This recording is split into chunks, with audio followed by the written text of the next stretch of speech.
안녕하십니까. 토요 법회를 시작하겠습니다. 오늘은 사념처 명상의 세계 제611쪽. 저희는 지금 사성제, 도성제인 팔정도를 공부하고 있습니다. 팔정도는 8가지 바른 길인데, 먼저 계율, 그 다음에 집중, 지혜, 3개로 나눕니다. 지금 저희는 계율을 공부하고 있는데, 계율의 첫 번째는 정어, 그 다음에 바른말, 그 다음에 정업, 바른 행위, 그 다음에 세 번째는 정명입니다. 바른 직업입니다. 그래서 그 바른 직업을 정명이라고 해서 목숨 숫자를 쓰는데, 빨리어로는 삼마 아지와라고 해서 삶, 생계, 생활, 그 다음에 직업, 그런 여러 가지 뜻으로 쓰입니다. 그래서, 이 명자가 조금, 직업이라는 상징적 뜻을 가지고 있다고 이해를 해 주시기 바랍니다. 지난 시간에 제가, 10계명과 소위 비파사나 수행의 깨달음에 관해서 조금 비교를 해봤습니다. 오늘은 직업, 조금 구체적으로 직업에 대한 공부를 한번 해보시겠습니다. 사람이 죽을 때 선업의 공덕을 타고나는 것 중에서 지혜가 있는 것이 최고겠죠. 근데 아비담마 논장의 기록에 의하면은 기능을 가지고 태어난 것이라는 이야기를 제가 읽었어요. 기능이라는 것이 태어난 사람마다 다 나름대로의 능력, 기능이 있단 말이에요. 그러니까 좋은 기능을 가지고 태어났다 하는 것이 선업의 공덕이에요. 근데 그 기능은 다양하잖아요. 그게 그 직업이다고, 일종의 능력. 근데 제가 고등학교 때 여러 가지를 했어요. 음악도 하고, 웅변도 하고, 글도 쓰고, 연극도 하고. 근데 학교 선생님들이 너 국문과 가라, 너 연극영화과 가라, 그렇게 권했는데, 사실은 저는 연극을 7년간 했었기 때문에, 그때 고등학교니까 이제 고등학교 때 대학교까지 와서도 연극을 했어요. 국문과 다니면서. 그리고 학교를 졸업하고도 연극단체로 들어가려고 그랬어요. 한번 연극에 빠지면은 못 태어납니다. 이런 다른 예술과 달리 영화 같은 것은 한 컷 한 컷 찍어서 모으는 거지만은, 연극은 진짜 예술의 무대에서 그 감정을 시작하면 끝까지 가지고 간다고요. 저희 목소리도 연극 발성이에요, 사실은. 웅변도 했었는데, 웅변은 제가 해병대 가서 웅변 1등을 해가지고 포상 휴가도 받고, 진해 시에서 한 달 내내 아침, 점심, 저녁 제 웅변 그냥 진해 시에다 대고 마이크로 며칠, 일주일 이상 들으니까 막 못 듣겠더라고, 내 얘기를. 그리고 연극을 못 하게 됐어요. 어떤 선배가 오지 말라고 말려서. 늘 관심은 있었죠. 심지어는 제가 연극 단체를 만들기 위해서 돈을 벌려고 했으니까.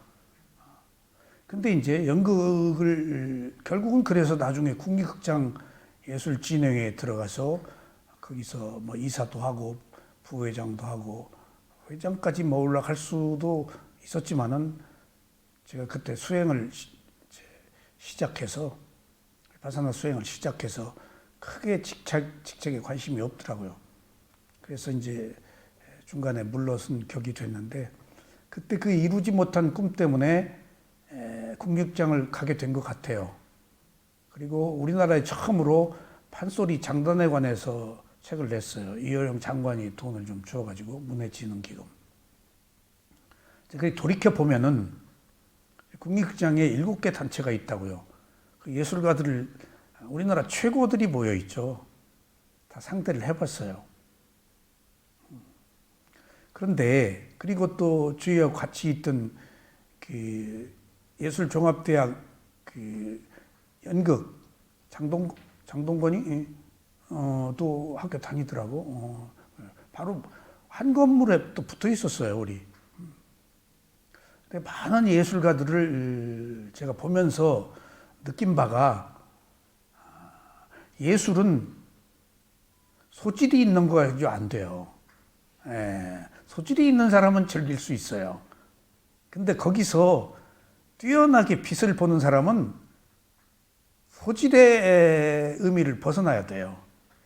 모두 다 유명해지려고 하잖아요. 근데 자기 힘으로 안 돼요. 자기 힘으로 안 돼요. 무지무지하게 노력을 하는데 그 중에 그 노력과 함께 타고 태어난 재능이 있어야 된다는 걸 제가 알았어요. 근데 그게 끼예요. 그 끼를 가진 사람은 얼굴에 철판 깔아요. 그 명예를 위해서 뭘 위해서 안 가려요. 근데 보통의 사람들은 예의가 있고 어떤 그렇게 미치지 못한다고요. 좋아는 해도 미쳐야 조금 올라가요. 그러니까 그 미친 사람들의 경우를 또 이렇게 돌이켜 보면은 사람들이 또 정상이 아니에요. 예술이 뛰어나다고 해서 그 사람한테 좋은 인간성을 또 기대해서는 안 돼요. 그러니까 어떻게 이 유명한 사람이 이렇게 허접쓰레기 같은 인간성을 가지고 있을까 하는 경우도 있어요. 그러니까 또 예술을 하지라는 생각도 하게 됐어요. 저도 대학교 다니면서 이제 졸업하고 연예계로 진출할 것이냐 말 것이냐 하는 문제에 있어서 그래서 거기 연예계를 희망으로 삼는 사람들이 와서 연극을 또 할 거 아니에요. 못 봐주겠어요. 그 우월감, 잘난 체, 예술이 아니야. 허영이야. 그러니까 이게 아무나 가는 길이 아니구나 하는 것을 제가 알았어요. 그러니까 그런 사람들 이렇게 보면은 시쳇말로 그렇게 미치는 재능을 일반적으로는 신기라고 그래요. 무슨 신기 귀신이 붙은 게 따로 있는 게 아니고 그 정도로 뛰어난 그 감각적 능력이 있어야 돼요. 그러니까 그것은 이런 사람들에게 없으면은 안 간 게 차라리 다행이에요. 많은 사람들이 그 길로 가다가 몇 명이 빛을 보는 거예요. 나머지는 어려워요. 또 제 조카가 그 야구를 해서 우리나라 좋은 명문대학교, 고등학교도 명문, 대학교도 명문, 국가대표 다 했는데 걔 이렇게 그 놓고 보면은 초등학교 때부터 야구를 한 애들 중에서 좋은 대학교 간 것도 한두 명, 국가대표 된 것도 한두 명, 국가대표 되어서 그 포지션이 또 여러 사람이 붙어요. 근데 잘하는 사람이 있으면 그것도 못 들어가고 빙빙 돌다 말아요. 그렇게 어려운 거예요, 이게. 아무리 잘해도 또 안 돼요. 조건이 있어야 돼요. 그 선배가 그만둬야 들어가요. 예술도 마찬가지. 지금 오케스트라도 나이 많이 먹은 사람들이 안 그만두거든요. 그럼 그 자리 들어가기 힘들어요. 쌓이고 쌓여도. 그러니까 그런 것들을 놓고 보건데 지금 제가 여기서 말씀드리는 것은 이 직업이라는 것들이 우리들이 생각하는 것처럼 기능을 가지고 그 기능에 맞는 직업을 선택하기가 어렵다는 사실이에요. 왜 어려울까요? 그런 재능이 있어요. 근데 그 직업 갖기가 어려워요. 그 재능을 살리는 직업을.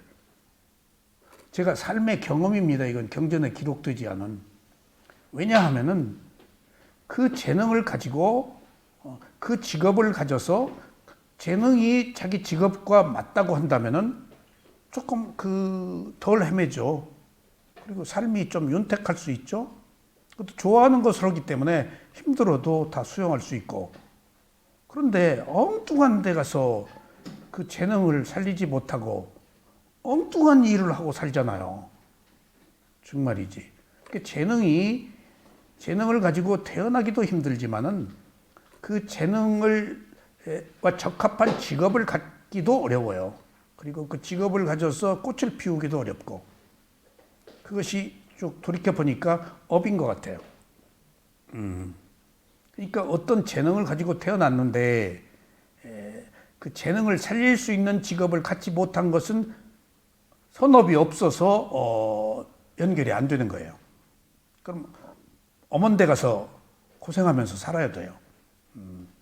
그러니까 여기서 말하는 우리들이 직업이 어떤 의미를 갖느냐, 과연 여러분들이 이 어떤 일정한 직업을 가지고 있으면서 자기 적성에 맞는 직업을 가지고 평생을 살았느냐 함에 있어서 상당수는 그렇지 않은 경우가 많아요. 김 교수님은 자기 직업에 만족했어요? 그냥 시험 봐서 들어간 거 아니에요? 세관에. 운 좋아서 들어간 거. 운 좋아, 어쨌든지. 예. 근데 자기 직업 다 만족 못 하거든요. 만족 못 하는데, 이제 제대로 찾은 사람은 만족한다고요.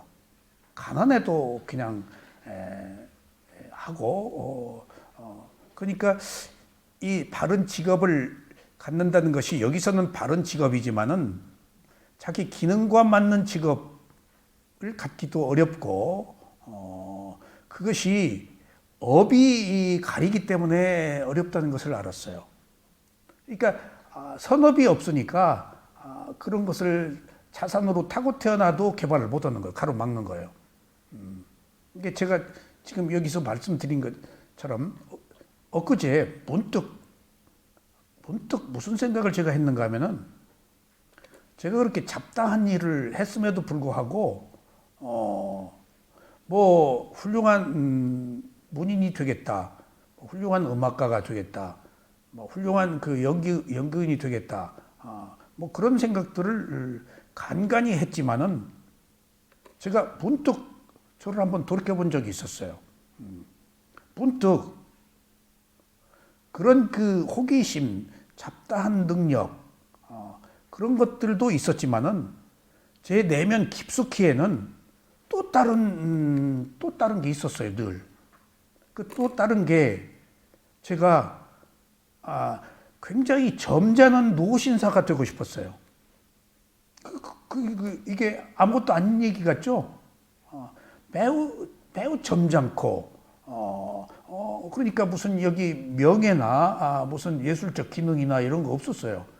매우 그 사람이 점잖은, 그래서 그 따뜻한 그런 그 노신사가 되었으면 좋겠다 하는 것들이 은연중에 제 의식 속에 계속 그 지배하고 있었어요.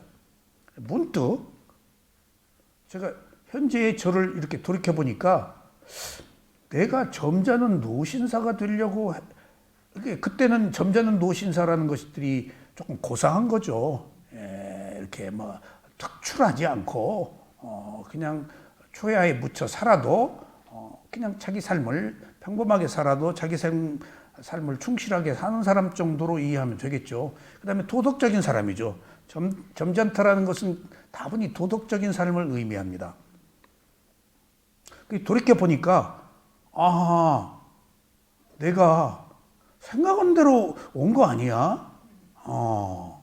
정말입니다. 또 한때는 한강다리 위에서 차가 멈춰 있으면 문득 시골에서 올라와 가지고 뜬금없이 내 다리 위에 있는 자동차가 다 내 자동차였으면 하는 그 막연한 소망을 또 했어요. 제가 버스 회사, 택시 회사를 했잖아요. 전혀 운수의 운자하고도 상관이 없는 사람인데 어떻게 그렇게 또 했어요. 그리고 또 다른 그런 일들이 있었어요. 그 작은 소망들이 바라는 대로 이루어진 부분들이 있어요. 함에도 불구하고 내 마음속에는 점잖은 노신사였어. 그러니까 야 이거 봐라. 점잖은 노신사가 결국은 위파사나 수행하는 머리가 희끗희끗해서 지금 물은 들였지만은 지금 내가 원하는 길로 온 거 아니야? 이게 바라고 있었네. 그러니까 내 친구들 다 지금 나이가 있으니까 의사 빼놓고는 다 그만뒀죠. 자기 사업하는 사람도 다 물려주고 이제 그만두더라고요.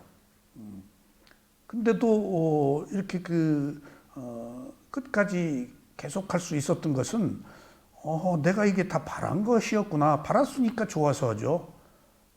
싫으면 하질 않죠.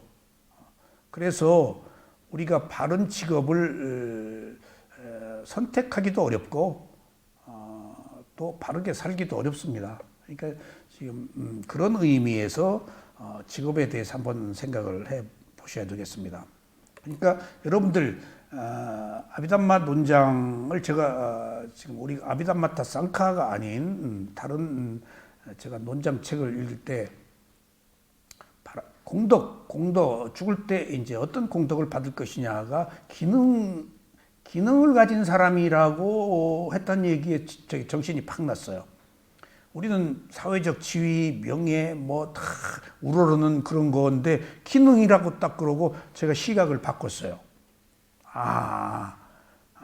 어느 능력을 가지고 태어나서 능력을 개발하는 것이지 뭐 꼭 모든 사람들이 우러르는 그런 유명한 사람, 성공한 사람 그런 것들이 이 공덕의 과보가 아니구나 하는 인식에 전환을 했어요. 그러니까 거기서 제가 수직사고에서 수평사고로 바뀐 거예요. 누구나 다 유명해지고 부귀영화를 얻으려고 하죠. 근데 돌이켜보세요. 유명한 사람들이 행복한 줄 아세요? 제가 유명한 사람과 많이 교류를 해봤는데 유명한 사람일수록 허영이 많고 허세가 심해요. 그리고 천박해요. 그러니까 유명해지기 위해서 얼마나 노력한 줄 아세요? 드러내고 이름 날리려고. 그러니까 어느 의미로 굉장히 천박하다는 걸 느껴서 아니 이렇게 유명한 분이 어떻게 이렇게 속내가 깊지 못할까? 정말 그러니까 그런 훌륭한 유명한 사람들하고 사귀지 않았으면은 유명한 것에 대한 절대적 가치를 제가 계속 두었을 거예요. 근데 만나고 보니까 아무것도 아니야. 오히려 실망할 정도야. 그래서 유명한 것과 훌륭한 것의 차이를 제가 느꼈을 뿐더러 또 훌륭하면서 유명하지 않은 사람들을 제가 만났어요. 미얀마 스승들이에요. 우리 특히 세오민사야도 그렇게 훌륭한데 유명하지가 않아요. 알려져 있지도 않아요.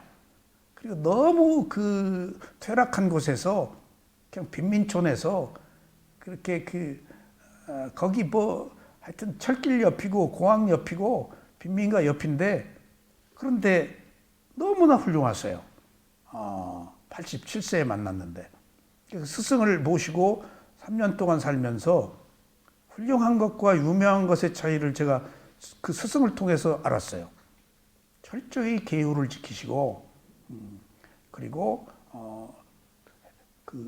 행동 거지를 바르게 하시고 늘 이렇게 누구 안 쳐다보고 이러고 계세요. 알아차리고 있는 거예요. 그리고 매일 인근에 있는 우리 세오민사야보다 우리 절이 아니에요. 절이 다닥다닥 붙어 있거든요. 세오민 본원에도 그 옆에 쭉 붙어 있는 절의 인근에 있는 우리 세오민사야보다 법납이 높으신 꼭 저녁에 가가지고 거기 가서 오후에 인사드리고 오더라고요. 그럼 제가 뒤따라 가봤어요. 그랬더니 노 스님이더라고. 그러니까 그것도 이분이 이제 어떤 인과관계인지 모르지만 인근에 있는 노 스님을 찾아서 꼭 예를 올리고 돌아오는 것도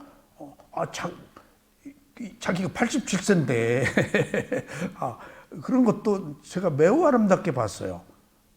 그리고 이렇게 이제 뒤따라 이제 가다가 이제 제가 이렇게 이제 가면은 시자가 한 명 이제 붙기도 하고 혼자 가시기도 하는데 이렇게 따라가면 이렇게 보세요. 그러면 이제 제가 합장하죠. 그러면 이제 딱 저를 보시고 가오네, 가오네, 좋냐? 그러면 이제 가오네 그래요.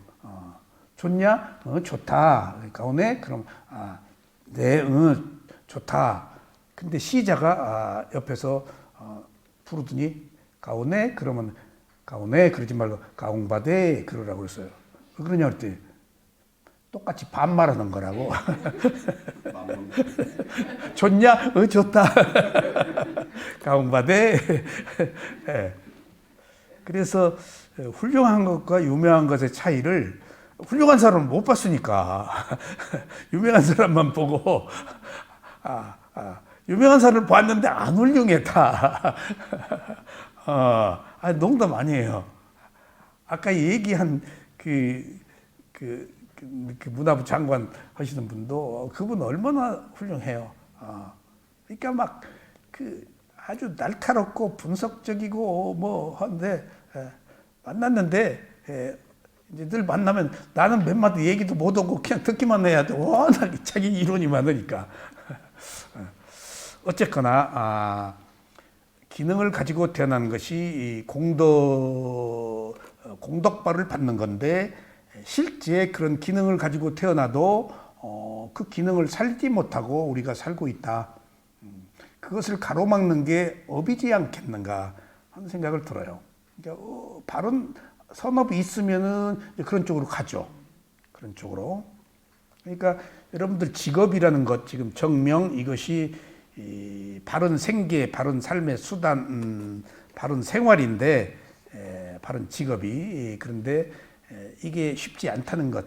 그러니까 여기서는 그 바른 직업 중에서 지금 어떤 유명과 훌륭한 것의 차이가 아니고 계율에 어긋나는 직업을 바르지 못한 직업이라고 해서 술 파는 거, 인신매매하는 거, 도살하는 거 그런 것들을 의미합니다. 근데 한번 그 직업에 관한 그 공부를 한번 해보시죠. 그 정명 그 중간에요. 바른 직업은 바른 생계 수단을 갖는 것을 말합니다. 바르지 못한 직업을 갖는 사람이 바른 정신을 갖기는 어렵습니다. 직업적인 생각이 말을 하게 하고 말이 행동을 하게 하기 때문에 바른 직업을 갖는 것은 수행자로서 중요한 일이 아닐 수 없습니다. 바른 생계 수단은 출세관을 지향하는 중요한 토대입니다. 요새 보시죠. 그러니까 그 여러 가지 직업들이 있잖아요. 근데 우리가 어떤 조직, 집단 그런 것에 매몰되면은 옳은 것도 틀렸다고 말해야 되잖아요. 그리고 바르지 못한 직업 중에 남을 비난하는 직업, 남의 약점을 잡아서 들추는 직업 이런 것들은 정말로 안 좋은 구업이에요. 제가 요즘에 유튜브를 이제 안 보다가 유튜브를 그게 문제가 하도 많아서 안 보다가 우크라이나 전쟁 때문에 어디에 그 기사들이 잘 안 나와서 그 유튜브에는 우크라이나 전쟁 정보가 속속이 이제 보도가 돼서 조금씩 들어갔는데 또 이런 걸 느꼈어요. 북한에서 데려온 사람들이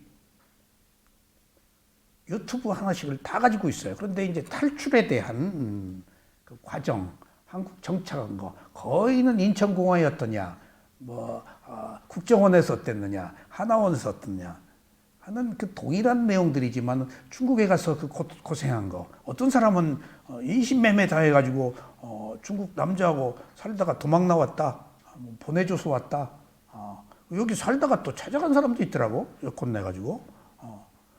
이 세상에 지금 어느 때인데 우리 조선의 딸들이 남북 분단으로 인해서 언제적이냐고. 노예처럼 중국에 인신매매로 끌려가냐고. 이게 정말 이게 보통 얘기가 아니에요. 그 인신매매가 지금 언제적 얘기냐고요. 지금 현재 중국에 가면은 조선족이 데려다가 인신매매 받고 같은 조선족끼리 팔아 넘긴다니까요. 놀라운 일들이에요. 예. 예. 하여튼 그러니까 그런 그런 삶에서 이제 내려온 사람들이 유튜브를 하는 건 그런 주로 유해요.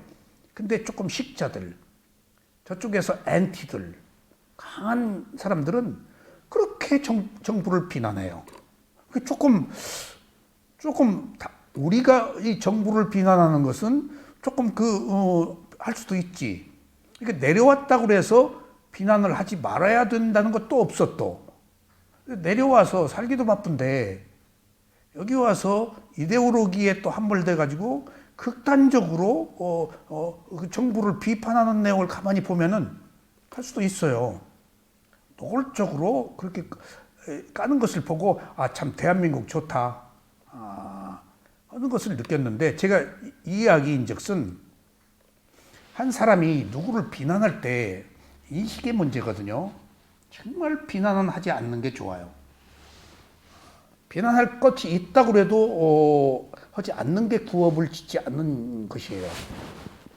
그런데 거기서 혹독한 참혹한 시련을 겪으면서 여기 왔으면은 지금 저쪽이 무너지고 적대적인 감정으로 총칼을 겨누어서 뭐 전쟁을 하든지 폭력으로 이기든지 그렇게 비난하는 사람들에게는 적대적인 대립 관계를 완화하는 평화를 추구하는 것을 원하지 않아요. 싸우기를 원해요. 대립을 원해요. 그러니까 조금 자기 감정이지. 대한민국이 참 좋구나.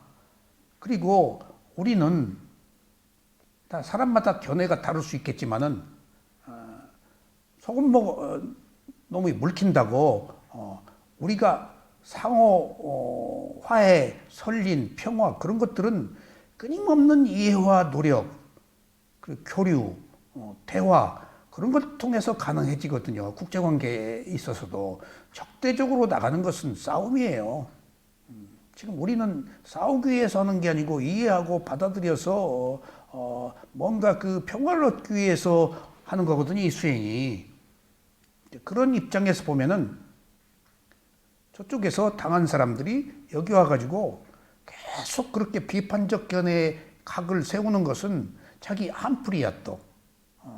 그러니까 그 사람들은 그 너머에 있는 남북의 어떤 평화, 공존 이런 것들은 안중에 없어. 그러니까 사람들이 그런 점에 있어서도 우리가 그 과보를 생각해서 바른 행위를 해야 되겠구나. 그러니까 거기서 또 한 가지 얻을 수 있는 것은 어떤 경우도 누구를 비난하지 마세요. 그 얘기입니다. 어떤 직업도 비난하는 직업을 갖지 않는 게 좋아요. 남의 약점 들추지 않는 게 좋아요. 그 사람이 문제가 있다면은 적어도 우리들의 얘기예요. 그 사람의 문제가 있다면은 그 사람이 그 과보를 받아요. 내가 페널티를 주는 심판자가 아니에요.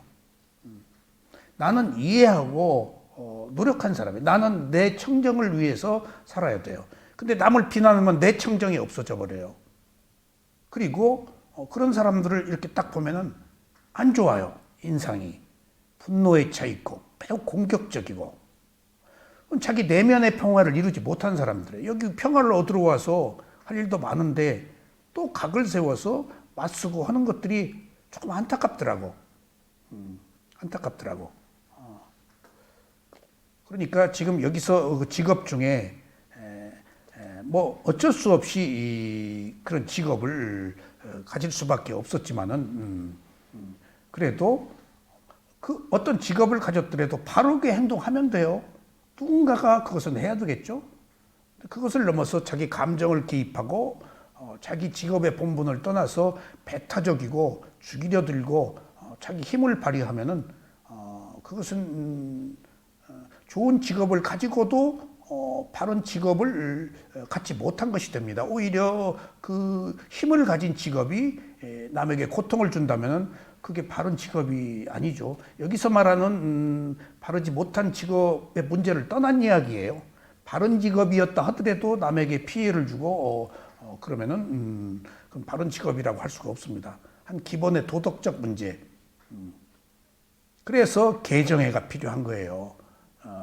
직업에 있어서. 그래서 팔정도가 8가지 덕목이 하나로 다 서로 조화를 이루어야 돼요. 그래서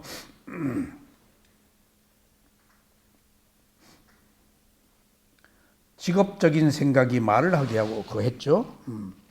바른 생계수단은 출세관을 지향하는 중요한 토대입니다. 세간에서는 불가피하게 바르지 못한 생계수단을 가질 수도 있습니다. 이처럼 생활을 위해 불가피하다 하더라도 직업으로 인해 받아야 하는 과보는 피할 수 없습니다. 그래서 그만큼의 괴로움이 따르기 마련입니다. 그리고 이런 직업으로 인해 출세관으로 가는 길이 멀어집니다. 그러므로 출세관을 지향하기 위해서 반드시 바른 생계수단, 바른 직업이 필요합니다. 그러니까 보통 세속을 사는 사람들이 돈 벌기 위해서 뭐 하는 사람들을 그것들은 어쩔 수 없지만 적어도 우리가 괴로움을 해결하려고 하는 출세관을 살 생각이 있다면은 직업의 선택에 있어서도 부처님의 가르침 팔정도에 입각하는 것이 좋겠다 하는 이야기입니다. 여기서 세관과 출세관은 분명히 다릅니다. 그냥 출세관 의미가 없이 그냥 세관에서 돈 잘 벌고 사는 사람은 그런 그 직업 가져야 되겠죠. 하지만은 적어도 괴로움을 해결하는 연애가 끝나는 출세관을 지향하려고 하는 사람이라면은 적어도 직업 선택에 있어서 유념해야 될 필요가 있다는 이야기가 되겠습니다. 행복하게 살기 위해서 부를 축적할 필요가 있습니다. 하지만 부를 축적하기 위한 방법이 바르지 못할 때는 오히려 그렇게 얻은 부로 인해 불행해질 수도 있습니다. 또 부도 마찬가지지, 지위도 마찬가지고. 그래서 부를 축적하는 과정은 반드시 합법적이고 도덕적이고 평화적인 기준에서 이루어져야 합니다. 그러지 않고 불법적이거나 강제나 폭력이 속임수로 얻어서는 안 됩니다. 강제로 폭력으로 속임수로 해서 얻을 수 있죠. 근데 그 얻은 것이 안 좋은 과보를 받고 길지 못해요.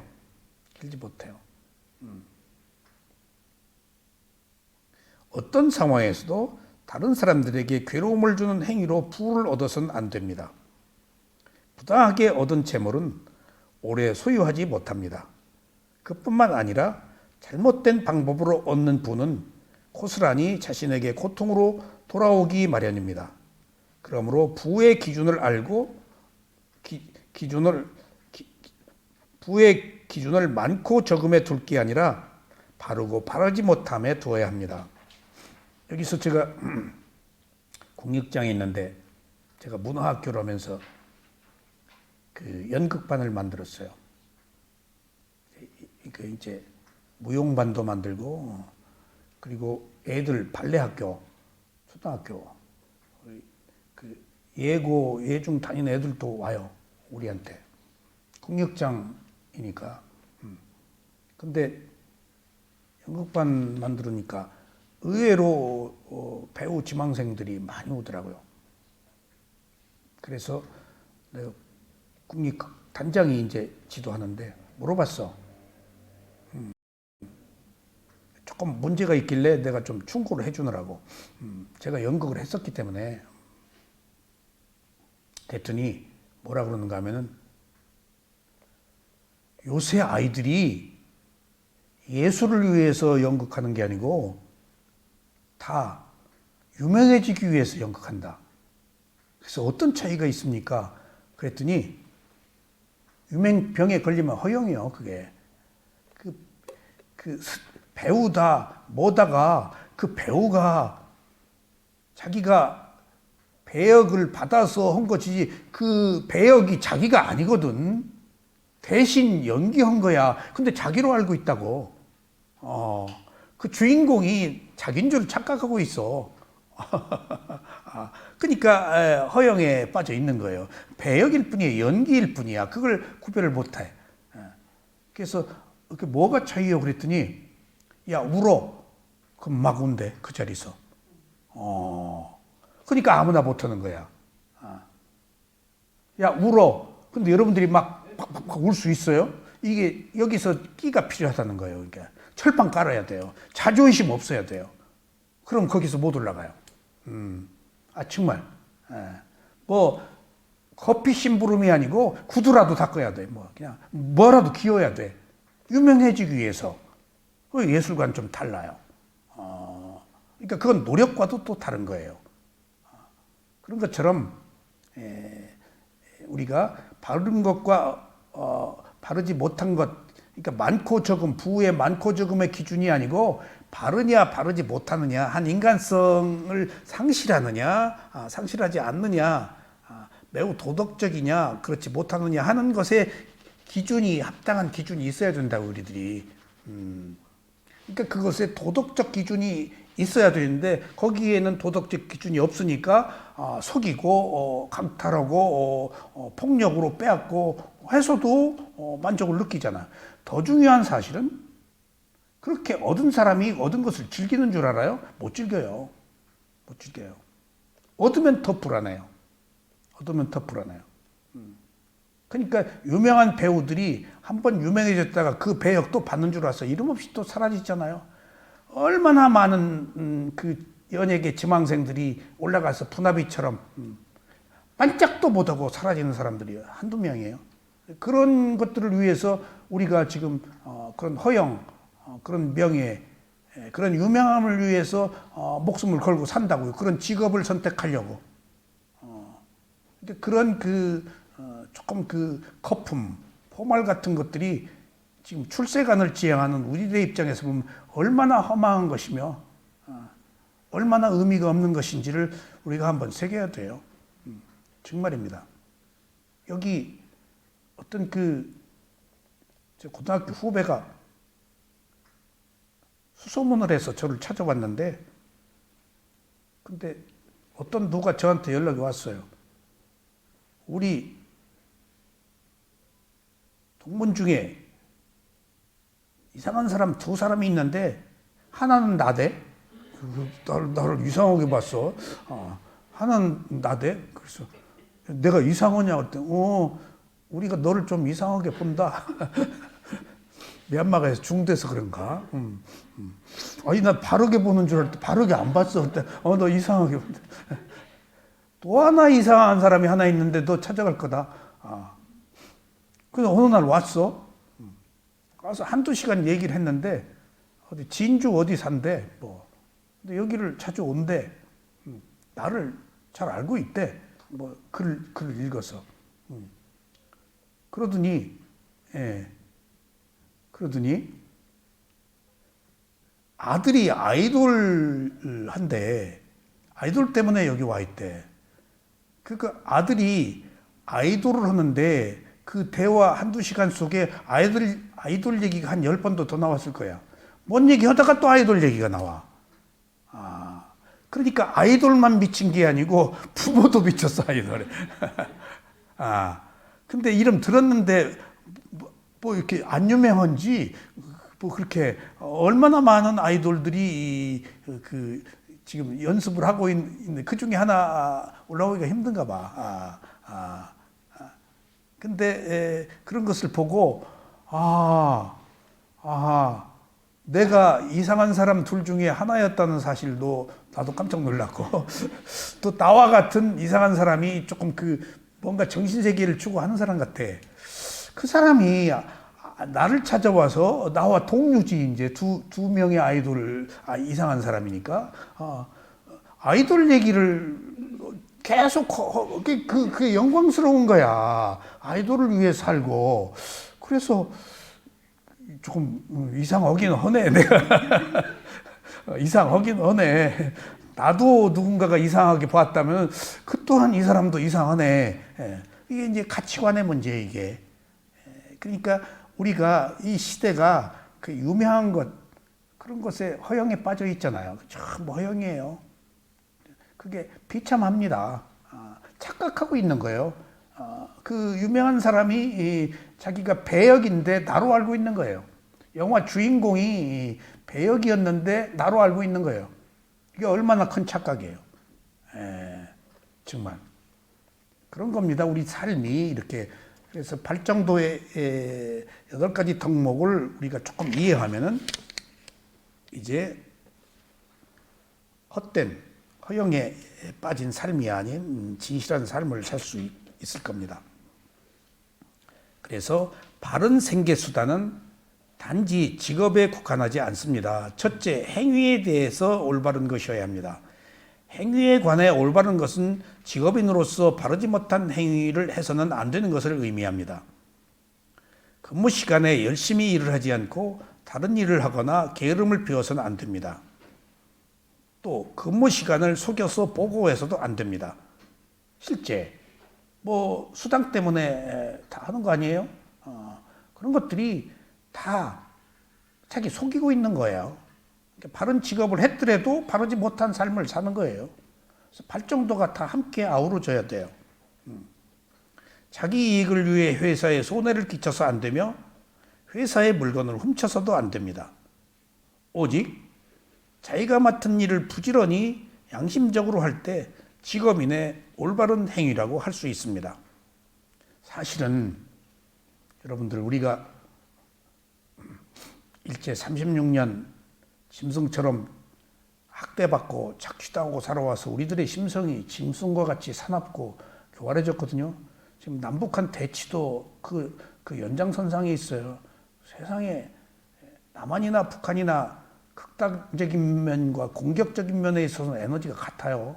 우리는 조금 있어서 베풀고 지금 선하지만은 똑같은 에너지예요.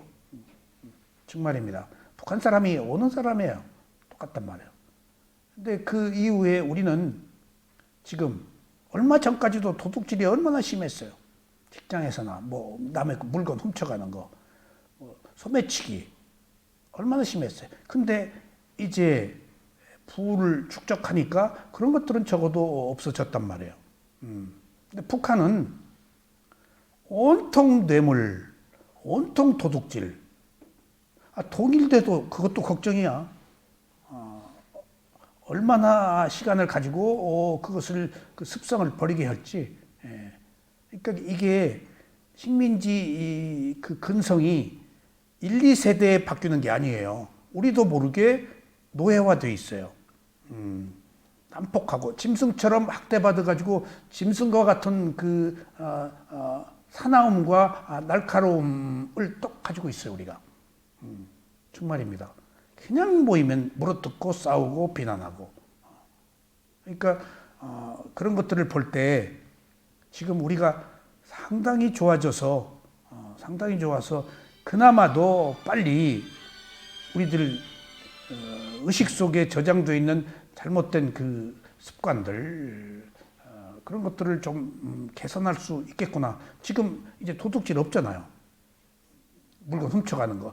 해외에서 한국을 그렇게 좋게 보는 것이 커피숍이나 어디 가서 탁자 위에 노트북 놓고 가고 스마트폰 놓고 가고 화장실 갔다 오고 지갑도 놓고 화장실 갔다 오는 거. 뭐 깜짝깜짝 놀라지. 근데 그건 그 유럽 선진국들은 식민지를 가지고 있어서 식민지에서 다 올라와서 그래요. 우리는 식민지를 안 가지고 있어서. 근데 이제 외국인들이 이제 그 한국 근로자들 들어와서 약간 폭력이며 그런 것들을 행사하는 것들이 문제이지만은 우리들은 의식이 많이 고양되어서 참으로 바람직한 현상입니다. 이건 그게 몇 대까지 가도 계속될 것이 경제 성장으로 인해서 좋아진 것은 참으로 그 기쁜 일이 아닐 수가 없어요. 근데 지금 여기서 얘기처럼 도둑질 했거든요. 시간, 뭐 모든 것을 전부. 둘째, 사람과 관련하여 올바른 것이어야 합니다. 직업에 관한 얘기예요. 사람과 관련하여 올바른 행위를 하는 것은 직업인으로 인간관계가 바르지 못한 행위를 해서는 안 되는 것을 말합니다. 옛날에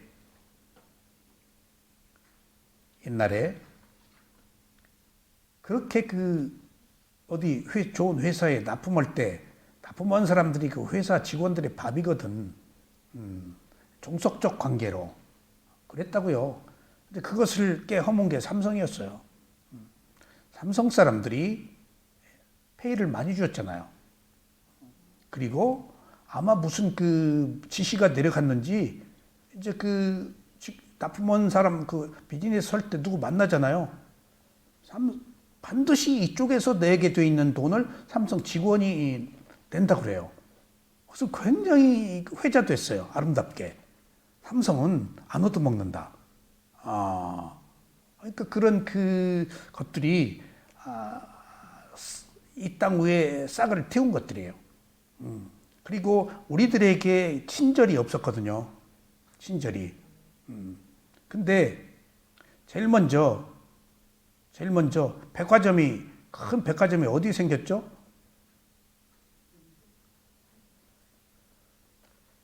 롯데 백화점, 호텔 지었잖아요. 한국 정부에서 우리나라 돈이 없잖아요. 일본 돈 끌어들이려고 신격구 씨한테 얼마나 그냥 알랑방구를 떨고, 좀 끌어들여서, 호텔 좀 짓게 하고, 그 다음에 호텔 옆에 우리나라 최고의 은행, 국책은행이 산업은행이잖아요. 산업은행 자리를 롯데호텔 부지로 내준 거예요. 호텔 지으라고. 백화점 지으라고. 굉장한 특혜예요, 이건. 일본 돈 끌어들이려고. 신격호.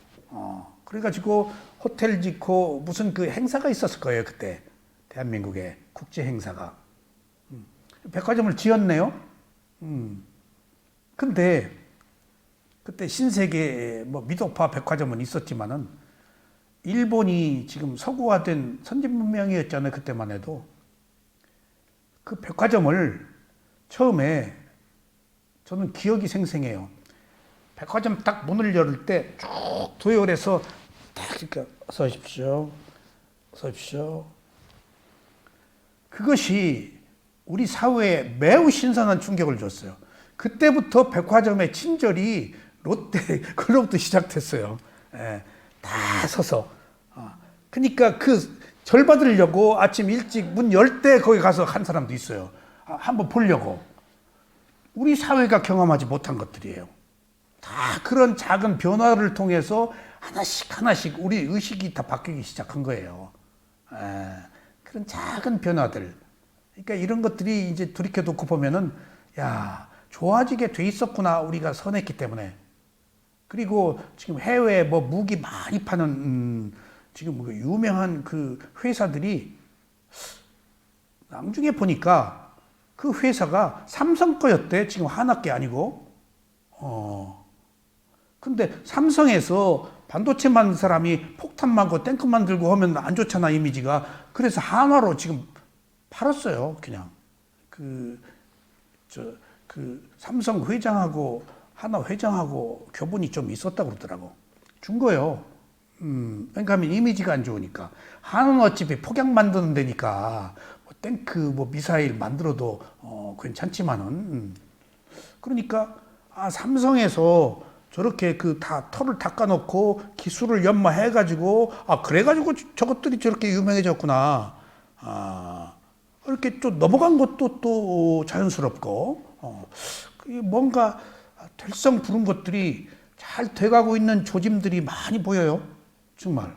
그렇게 해서 조금 나아져야 되지 않겠어요? 그러니까 그런 것들을 저는 조금 색다른 시각에서, 전부터 조금 지켜봤어요. 어떻게 이 사회가 변하는지. 왜냐하면은 제가 대학교 다닐 때 미국 대위 베렌바크라는 대위가 정훈 장교로 한국 6.25 동란에 참전했단 말이에요. 그래가지고 한국 전쟁이라고 이렇게 쓴 책이 이렇게 두꺼워요. 이렇게 두꺼워요. 내가 그 고대 앞에서 길가에서 그 바닥에 놓고 파는 책 있어서 사서 봤는데, 고요한 아침의 나라, 백이민족인 한국이 36년 동안 일본에게 착취돼서 우리들이 노예 근성을 가지고 있을 뿐더러 짐승처럼 교활하고 악랄하대요, 한국 사람이. 원래는 안 그랬는데. 도둑질에, 난폭함에 꼭 개를 묶어놓고 키워서 개가 사나워진 것 같은 심성을 가지고 있대. 원래 이 사람들이 이렇지 않았다. 근데 36년 동안 식민지 근성이 생긴 거예요. 이간질 붙이고. 그러니까 우리도 모르게 의식이 낮았기 때문에 우리도 모르게 노예 근성을 갖게 된 거야. 그것들을 지적했더라고요. 내가 깜짝 놀랐어요. 그리고 얼마나 기분이 나빴는지 몰라. 그 얘기가. 우리들이 짐승처럼 교활하더니. 그러니까 6.25 동란의 그 미국물 사람들을 통해서 그 도둑질이며 그 잔인함이며 남북한의 그런 이쪽 사람끼리 또 죽이고 저쪽에서 내려온 사람도 죽이고 서로 죽였잖아요. 얼마나 많은 죽음이 있어요. 제가 4살 때 피난 내려갔을 때 언제는 모르겠어요. 한강다리 끊어져 가지고 내려갔는데 기차가 가다가 또 가족들이 이별했어요. 기차가 가다가 안 가요. 근데 또 우리 누나들 내려 있는데 기차가 또 떠나버렸어. 또 가족 이별됐네. 뭐 그런 단편적인 기억들이 있는데 가장 지금도 잊지 못할 기억이 가로수에 사람을 묶어놓고 지나가면서 뺨을 때리고 침을 뱉기고 몇 사람을 가로수에 묶어놔서 아마 그게 빨갱이였는지 뭐였는지 하여튼 민간 옷 입었어. 그러니까 이모님은 모르죠. 시골에서 별의별 일들이 다 있었어요. 응? 예, 그게 어린 시절에 기억이 나요. 막 침 뱉고 막 피를 흘리고 있고.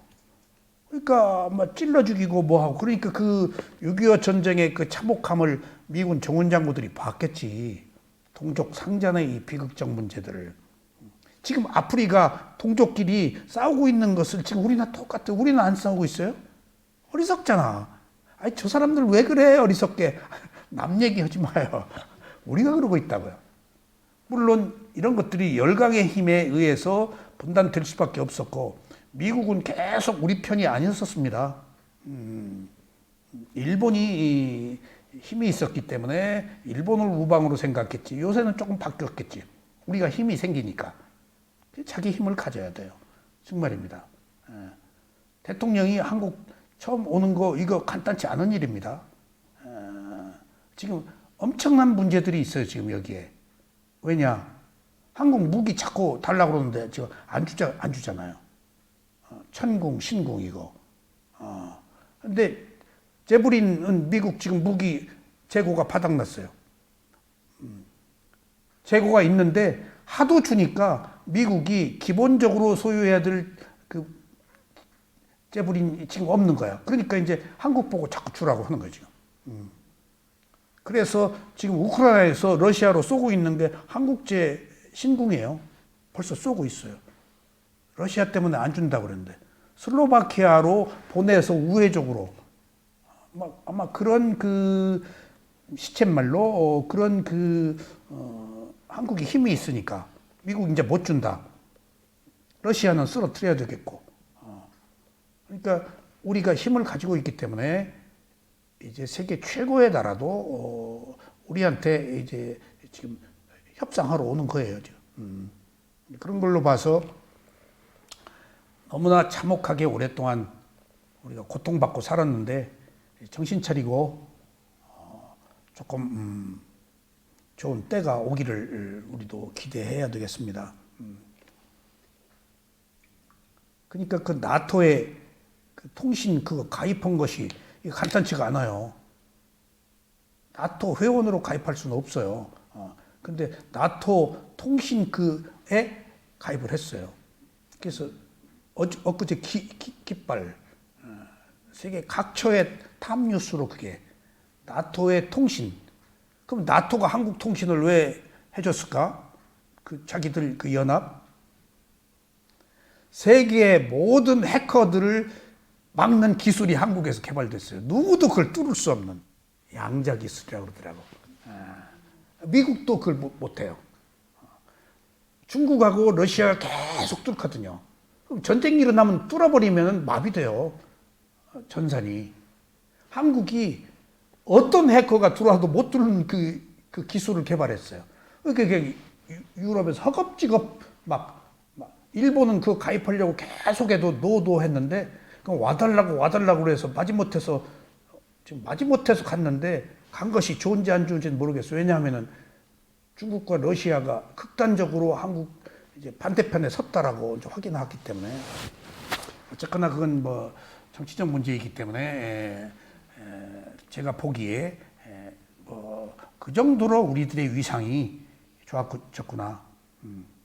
그러니까 이모님 오래 사셔서 금강산도 손잡고 갑시다. 요양산도 가고.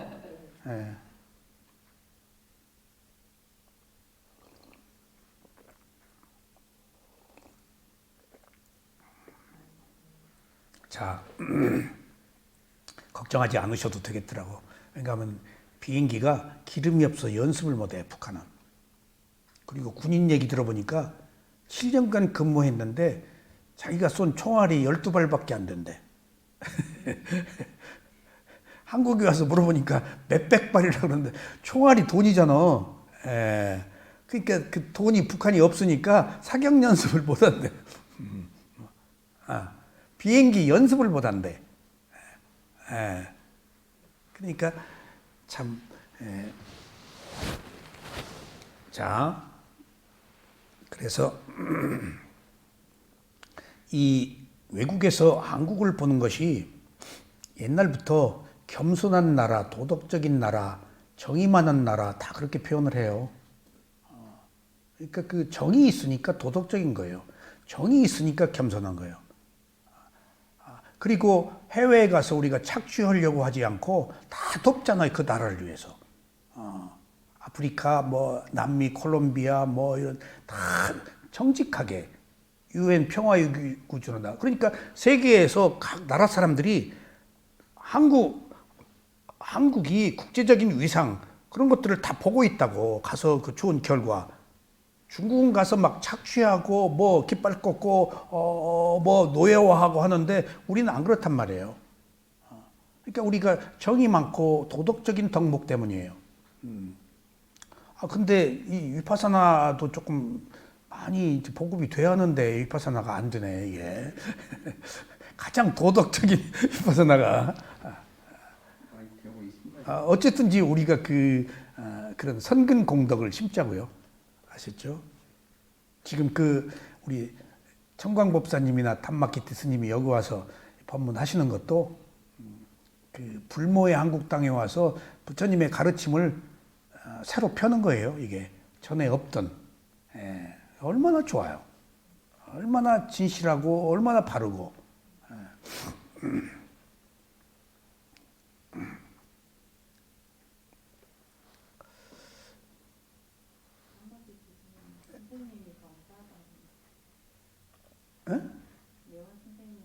누가요? 그런 분을 우리가 모신 게 영광이죠. 무슨 2500년 전으로 거슬러 올라가서 그 한마디 한마디가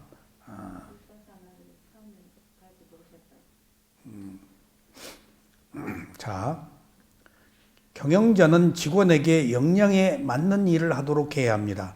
또 적절한 보수를 지급하고 엄격한 승진을 하도록 해야 합니다. 직장 동료끼리 경쟁적 관계보다 협동하는 관계가 되어야 합니다. 고객들에게도 최선을 다해 봉사하는 자세를 가져야 합니다. 그러니까 바르다는 것, 이것은 균형, 평등, 화해인데 사실은 놓고 봅시다. 볼셰비키 혁명이 왜 일어났어요? 짜르, 러시아 황제가 지금 집착을 해서 들고 일어난 거 아니에요. 그 농민 계급을 위해서 일으킨 혁명이다고요. 레닌이 선각자였어요. 막스의 이론을 가지고.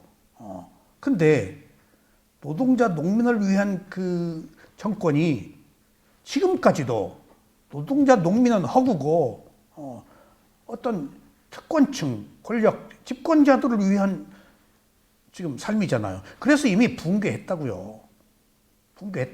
공산주의는 붕괴했어요, 이미. 예.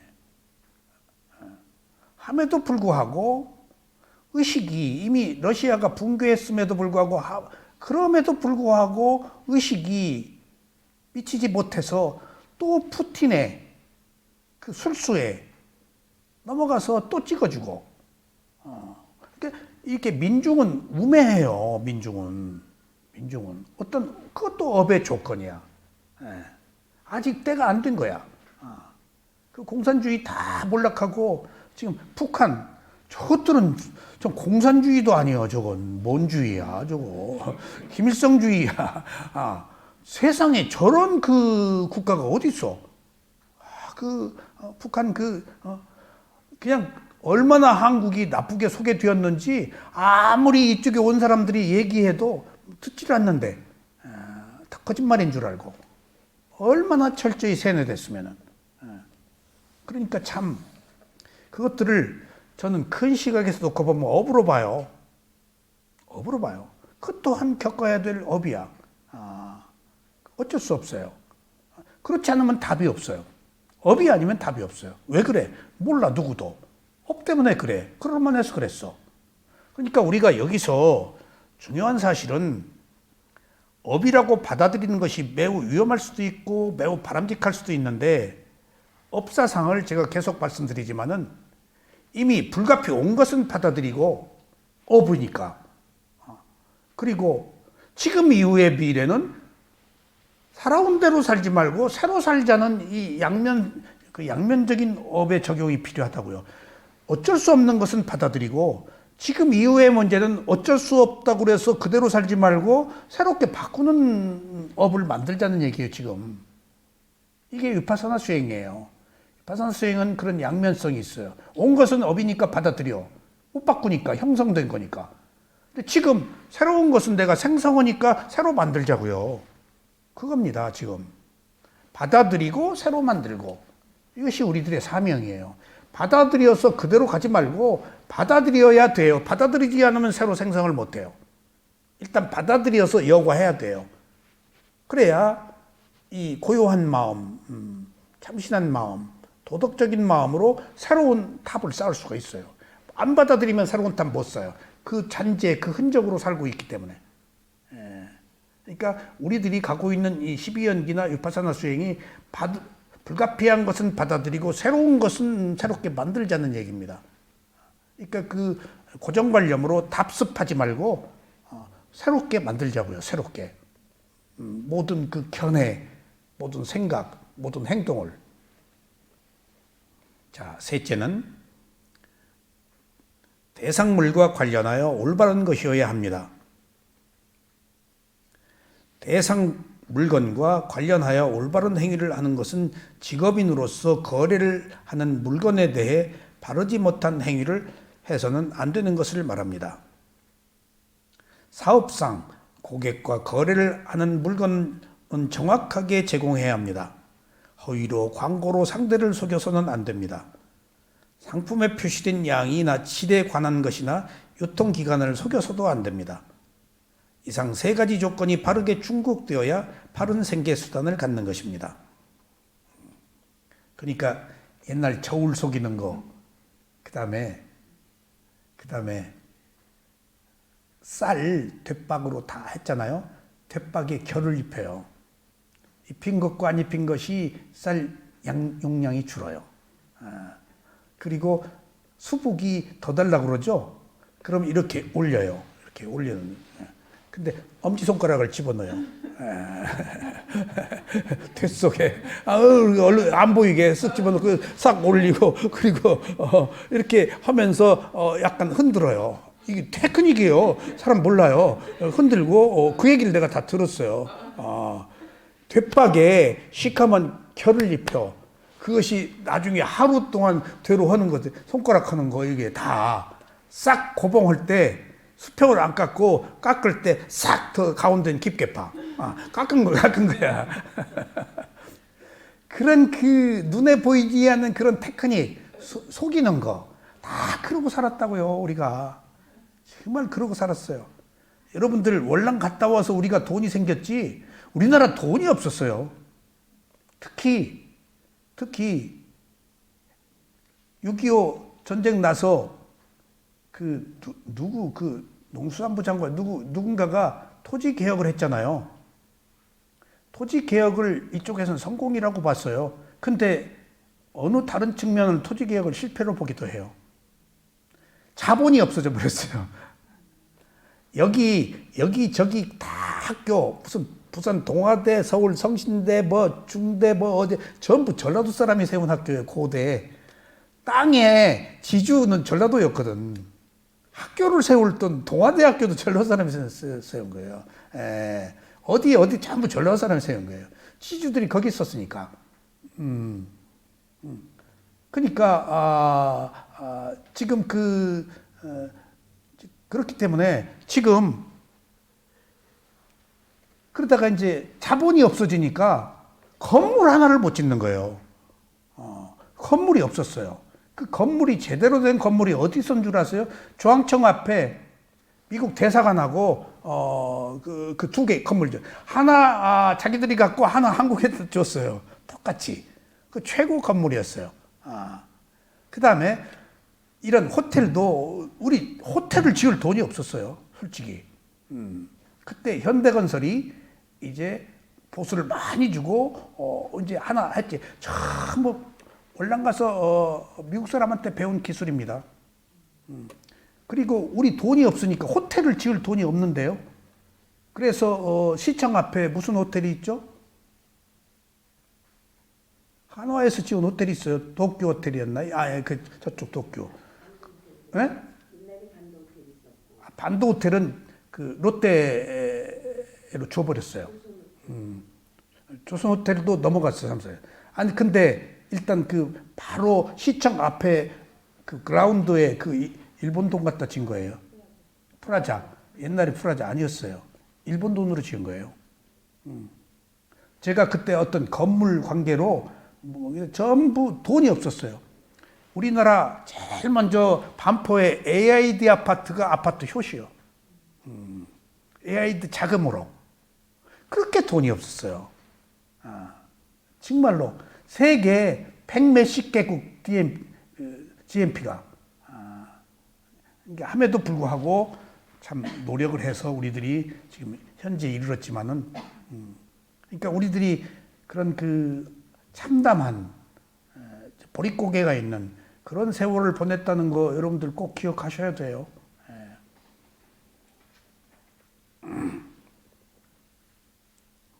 이상 세 가지인 정어, 정업, 정명은 계율에 속하는 8정도입니다.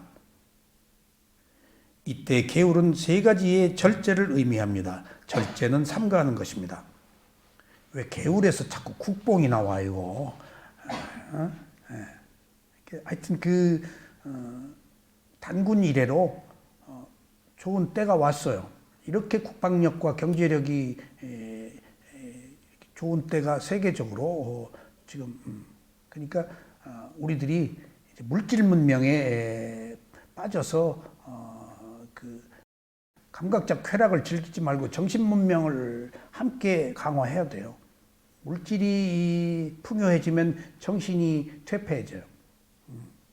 그래서 지금 로마에서 가장 한국 사람들이 가서 허가받기 어려운 사업 하나가 딱 하나 있어요. 뭔지 아세요, 김 교수님? 로마 가서 한국 사람들이 계속 하려고 해도 안 돼. 허가를 안 해줘. 찜질방, 목욕탕 안 해줘요. 로마는. 왜? 물론 없습니까, 그게? 아니, 로마가 목욕 그런 걸로 망해. 로마가 급급하고 덥더라고, 굉장히. 그러니까 그 폼페이 화산 거기도 목욕 많이 나와, 가보니까. 로마가 그 퇴폐적인 목욕 문화가 있었는가 봐.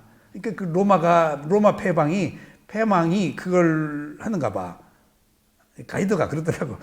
한국 사람이 찜질방가가 아무리 내려고 해도 안 된다고. 왜냐니까 로마가 목욕 그 대리석으로 다 만들고. 자, 그래서 우리가 지금 이런 세 가지 계율은 절제하는 것, 삼가하는 것 하지 말라가 아니고 중도, 균형을 이루라는 것. 이게 부처님의 가르침입니다. 절제는 세 가지가 있습니다. 첫째는 때때로 절제하는 것입니다. 때때로 하는 절제는 특별하게 계율을 지키지 않았지만 어떤 상황에 부딪히면 자신의 처지나 경험을 살려 자신이 이런 일을 해서는 안 되겠다고 판단하고 절제하는 것입니다. 이것이 때때로 절제하는 것입니다. 어떤 위험한 순간, 그러니까 everybody, always가 아니고 어느 순간에, 어느 경우에 절제해야 할 필요가 있을 때, 남들은 다 그렇게 하더라도 나는 그렇게 하지 않는. 저는 해병대 가서 맨 육군 두드려 패는 것만 배우고 그건 잠이 번쩍 껴. 그리고 막 뭐 훔쳐오래. 없어져. 그러면 돈으로 안 물어내려고 딴 데 가서 훔쳐와. 그걸 김바이라고 그러는데 미치겠어. 정말로 돈 주고 말지. 그러니까 쫄병들이 뭔 돈이 있어. 그 해병대를 욕되게 해서 죄송한데 그 뭐 훈련 방법이었는지 어쨌든지 그러니까 빨리빨리 최고를 하는 게 최고야. 그러니까 우리 그 소대장이 뭘 심부름 시켜. 그러니까 이제 이렇게 하면 벌써 와? 그래. 그러니까 가지도 않는데요. 그러니까 이제 빨리 갔다 오라는 얘기. 벌써 와? 거기서 기민한 동작을 배워가지고 어디서도 사람 앉기 위해서 새치기를 할 때 저는 꼭 제 앞에 가서 해요. 새치기 중간에서 잘 안 해요. 당당하게 앞에 가서 딱 해요. 앞에 가서 하면은 양보를 해줘요. 자기도 금방 들어가니까. 그리고 당당히 군대에서 배웠어 그렇게. 그러니까 제가 결혼하고도 어디 옛날에 차 타고 뭐하고 할 때 제일 앞에 가서 해병대 기계를 보이느라고 제일 먼저 들어가 자리 잡고 해병대라고. 지금은 안 그래요. 다 양보해줘요. 좀 끼어들으라고 쭉 줄 서 있는데 끼어들으라고 나는 두세 개 차를 띄워놔. 오히려 바짝 안 붙여. 끼어들으라고. 그러니까 보통 내 앞에 한 두세 대 서너 대는 보통 끼어. 근데 누가 안 끼어들으면 또 기분 나빠 죽겠네. 이것들이 왜 안 끼어들어. 좋은 일 좀 하려고 하는데. 그러니까 그것도 그렇게 무식하게, 그러니까 그 교육받은 거예요. 그렇게 제일 앞에서, 제일 앞에서. 그러니까 월남을 딱 갔는데 신병이지. 신병 옆에 야야 저를 꺼져 못 오게. 고참들이. 왠가 하면은 신병이 잘못 밟어. 후비출에 밟아. 특 인계철사 씨. 이렇게 그 경계력이 없으니까 그게 옆에 못 오게. 거기 고참들은 시커먼데 눈이 바짝바짝바짝 다 생명에 관계된 거야. 살으려고 딱 사주 경계하고 딱 알아 벌써. 그래서 왜 나를 그렇게 쪼코를 주고 옆에 못 오게 하는가 했더니 내가 문제를 일으킬 소지가 많아 신병이. 그러니까 살기 위해서 별짓을 다 하는데, 그러니까 새치기도 지금 돌이켜보면 부끄러워요. 그때 꼭 앞에 가서 제일 앞에 가서 1등으로 그걸 자랑스럽게 내가 귀신 잡는 해병이다라고. 그런 것들이 군에서는 가능한 일이겠지만은 도덕적 덕목을 지켜야 하는 팔정도의 입장에서 보면은 다 잘못된 행위에 속하고 잘못된 그 계율, 바르지 못한 계율에 속하는 겁니다. 아셨죠? 새치기 그러니까 하지 마요. 우리나라 얼마나 질서가 있어요. 이제 다 그 질서를 지키고 그 중에 개중에 지키지 않는 사람도 있는 것은 불가피해요. 그건 사람의 성향이니까. 그 사람 탓하지 마세요. 아버지 지금 돌아가신다고 연락받아서 그렇게 급한 거예요. 이해하시라고요. 늦어요. 가짝 못 들어오게 하지 말라고요. 좋은 일 해요. 가면서. 자, 그래서 절제는 때때로 하는 절제. 어떤 경우에 불가피한 상황, 항상은 아니더라도 그때 얼른 마음을 차려서 양보하세요. 싸우지 마세요. 져주세요. 이해하세요. 받아들이세요. 그게 승리자예요. 그리고 내 마음이 편한 거예요. 얼마나 좋아요. 돈 들어요? 양보하고 그러는 것이. 그러니까 때때로 하는 절제, 때때로 계율을 지키는 것에 속하는 거예요. 그러니까 적당히 균형을 이루는 것. 둘째는 계율에 의해 절제하는 것입니다. 계율에 의해 절제하는 것은 비구나 비구니는 수계를 받을 때 계율을 지키고자 서원을 세웠기 때문에 절제하는 것입니다. 제가 수행자는 5계를 받았을 때 계를 받은 것을 생각하고 절제를 합니다. 사원에서 수행을 할 때는 8계를 받고 하기 때문에 절제합니다. 이렇게 절제하는 것을 계율에 의한 절제라고 합니다. 그러니까 미얀마에서 비구는 돈을 손대지 못하고 시자를 보고 돈 손대라고 그래서 가면은 청현 스님한테 돈을 맡기거든요. 이제 그걸 보고 이제 한국 사람이 와가지고 비구는 돈을 손대지 못하니까 맡기라고 그랬더니 그럼 누가 돈을 손대냐? 제가 비구가 아니면 괜찮다. 근데 그분이 그러면은 비구는 죄 안 짓고 비구가 아닌 사람 보고 죄를 지으라고? 돈을 손대는 게 무슨 죄야. 이거 지금 비구는 안 된다며. 제가자는 되고. 이게 비구니가 계율을 받았기 때문에 계율을 지키는 것이지. 그러니까 그런 의미에서 5계는 기본이고 8계는 오불식에다가 높은 침상, 춤과 노래 하지 않는 8계가 있는데 그 8계를 지키는 사람을 딜라신, 딜라가 미얀마는 S 발음을 못 하고 D 발음으로 해요. 실라인데 딜라라고 그래요. 계율을 지키는 8계녀라고 해서 우리 모두 가면 8계 지키거든요. 비구니가 없어요. 그런 것처럼 비구니는 계율을 받았기 때문에 지키는 것이지 계율을 지키지 않는 사람을 폄하하고 배척하고 다른 그룹으로 생각하는 거 아니에요. 그러니까 받은 것과 받지 않은 것의 차이. 계율을 받았으면 이미 출세관을 서원을 세운 사람이에요. 출세관을. 그러니까 출세관이 아닌 세간의 삶을 사는 사람에게는 비구니처럼 그렇게 계율을 적용할 필요는 없지. 그렇다고 해서 세간의 사람이 열반에 못 들어가느냐? 들어가요. 들어가는데 비구니는 확실히 들어가기 위해서 더 조건을 강화한 것이지 그런 차이로 보시면 되겠어요. 그래서 계율에 의한 절제, 첫째는 때때로 하는 절제, 두 번째는 계율에 의한 절제. 셋째는 완전 소멸에 의해 절제하는 것입니다.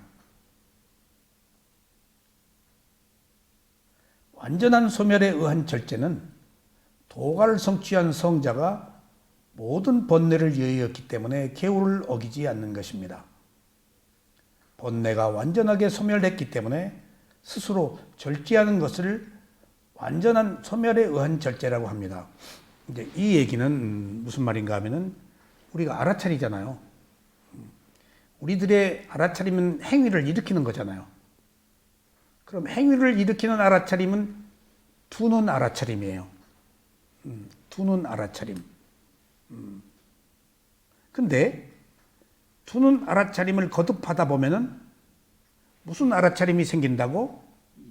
있는 알아차림이 지금 이게 완전한 소멸에 의해서 알아차리고 알아차리지 않고의 문제를 떠나서 알아차리고 있어요. 이미 베이스에 깔려 있어요. 알아차림이 생활화된 사람.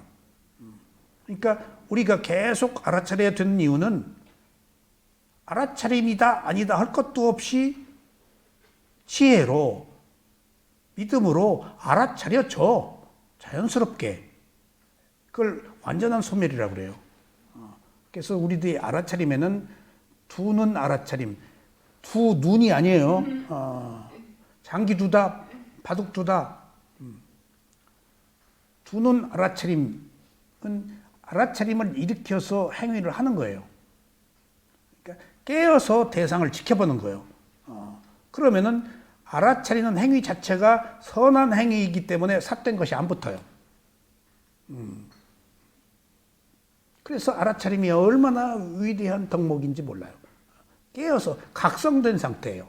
딱 옳고 그름이 없어요. 거기는 그냥 깨어 있으면 그것 자체가 옳음이에요. 시비가 붙질 않아요. 알아차림.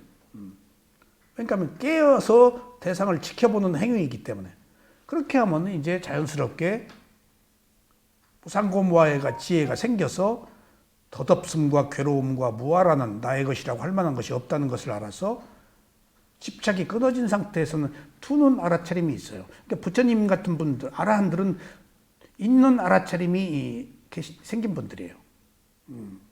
자기도 모르게 그 생활화돼 있어요. 우리는 그때까지 계속해서 두눈 알아차림을 계속해서 법이 앞에서 이끈다는 것이 있는 알아차림이 있는 것을 말해요. 도덕적인 덕목, 지혜, 개정애가 함께 앞에서 이끌어요. 그러면은 마음이 고요해요. 그리고 크게 동요가 없고 그것을 법의 맛, 지고의 행복이라고 합니다. 그 상태가. 그래서 우리는 지금 힘들더라도 계속 알아차리고 그리고 또 알아차리고 말아야 돼요. 알고 말고 거기서 뭘 얻으려고 그러면 안 돼요. 그냥 알고 말아야 돼요. 알고 얻으려고 그러면 안 돼요. 얼마 못 가요. 오질 않기 때문에. 원인만 만드는 거예요. 계속. 결과를 얻으려고 그러면 안 돼요. 조건에 따라서 그에 합당한 결과가 오도록 돼 있어요. 근데 우리는 반드시 결과를 얻으려고 그러죠. 그것이 문제인 거예요. 그것이. 그러니까 경전을 보니까 보시를 하고 후회했더라고. 누군가가 괜히 보시했네. 그리고 베풀고 자기가 공덕을 쌓고 그 결과를 기대하면 안 돼. 잊어버려야 돼요. 보시를 하고 후회했어. 그 사람이 뒤에 부자가 됐어. 사유타니까에 그게 나와요. 꼬살라 경에. 부자가 됐어. 근데 인색해. 먹지를 못하는 거야. 자기가 과거에 보시해서 부자가 됐어. 근데 후회했어. 후회 때문에 자기가 누린 부를 사용을 못해. 그러니까 이게 뭐 때문에 돈 벌어? 뭐 때문에 명예로워? 좀 윤택해지려고, 잘 살으려고, 행복해지려고, 정신적으로 불편 없이 살려고 함에도 불구하고 쓰지 못하는 것은 그게 무슨 의미가 있어? 그 사람에게 부가. 이게 공덕이라는 것이 바람일 공덕이 바람이 없는 행위 최고고 바람이 절반으로 잘린다는 것이 부자는 됐더라니까. 근데 먹지 못하는 것인데 그게 부자가 됐어? 부자가 아니지. 그것들이 좋은 일을 하고 후회하거나 뭔가를 바라면은 공덕은 와도 누리지도 못하고 그 공덕이 빨리 소멸한다든가 누리지도 못하든가 하는 문제들이 반드시 따르더라고요. 반드시 따르더라고요. 그러니까 좋은 일을 하되 알아차리되 알고 말아야지. 거기에 어떤 꼬투리가 붙으면은 여러분들 돈 벌고도 쓰지도 못하는 돈 벌어요. 알고 말아야 돼요. 그 얘기는 무엇도 바라지 말아야 돼요. 그러면 온전한 공덕이 증정돼요. 그래서 알고 말고 하면 나중에 알고 뭐가 된다고요? 알고 없고가 뭐야? 괴로움이 없고 윤회가 없고 고통이 없고 알고 말아야 알고 없고가 생긴다고요. 그렇지 않고 알고 있고 하면은 알고 없고가 한 거 알고 있고 똑같죠. 윤회하니까 괴로움이. 그리고 반쪽짜리 공덕이고. 그러니까 좋은 지위를 얻어 최고의 지위를 얻어 장관도 후보에 올라 뭣도 올라. 그랬다가 오히려 안 오른 것만 못하고 온 똥틴 막대기 돼가지고 그냥 온 가족사 다 파헤치고 다 그냥 또 그 낙마하고 그러니까 그 장관이 되었다 뭐가 되었다 하는 것은 공덕이 있어서 간 거예요. 공덕 없으면 거기까지 못 가요. 근데 올라가지도 못하고 떨어지는 것은 저 공덕 그것을 깎아내리는 공덕을 더 좋은 공덕을 쌓지 못했기 때문에 올라간 공덕 반쪽짜리 공덕이 떨어지는 거예요. 응? 그러니까 은현 씨 다음 생에 장관 되려면은 알고 말아야 돼. 그러면 이제 패스 통과인데 계속 뭐 내가 주었는데 뭐 나를 무시하네 그러면 올라갔다가 떨어져. 이것이 다 인과입니다. 그러니까 매듭 없이 조건 없이 베풀고 끝내자고요. 그것이 무한히 자기들의 자산이에요. 그런 사람은 이 세상의 것들을 다 소유해요. 자기가 가진 것만 소유하는 게 아니에요. 다 소유해요. 나의 것이라 걸 것도 없어. 제가 말씀드렸잖아요. 저와 같이 사진 찍으러 다니는 사람이 군인 출신인데 여기만 가면은 저 군인들이 조금 여러 군데 여기 그때 땅 살 걸. 여기 그때 땅 살 걸. 여보쇼. 땅 사지 마. 당신 땅 몰라. 나 땅 사고 지금 얼마나 그 고통을 힘에 벗는 땅 사고 인생이 지금 괴로워. 뭔 땅을 그렇게. 당신 여기저기 사진 찍으러 다니면서 대한민국 땅이 전부 당신 땅이야. 당신이 다 소유하고 있는데 뭘 개인 소유로 만들려고 그래. 그 얘기를 엊그제 그 마산에 갔더니 제 친구가 또 군대에서부터 사진을 찍었어요. 그 친구는. 그랬더니 그 강남 잘 있어? 왜 그때 그 강남 말이요. 내가 비행기로 다 찍었어. 어디 비행기로 다 찍었대. 개발하려면은 그때 자기는 다 알았대. 그때 땅 사는 건데. 허무한 얘기 좀 마라. 그 땅 안 사서 당신이 지금 예술가로 남아 있어. 그 땅 샀으면은 당신 제명에 못 살았어. 술독에 죽지. 다 분에 맞게 살아.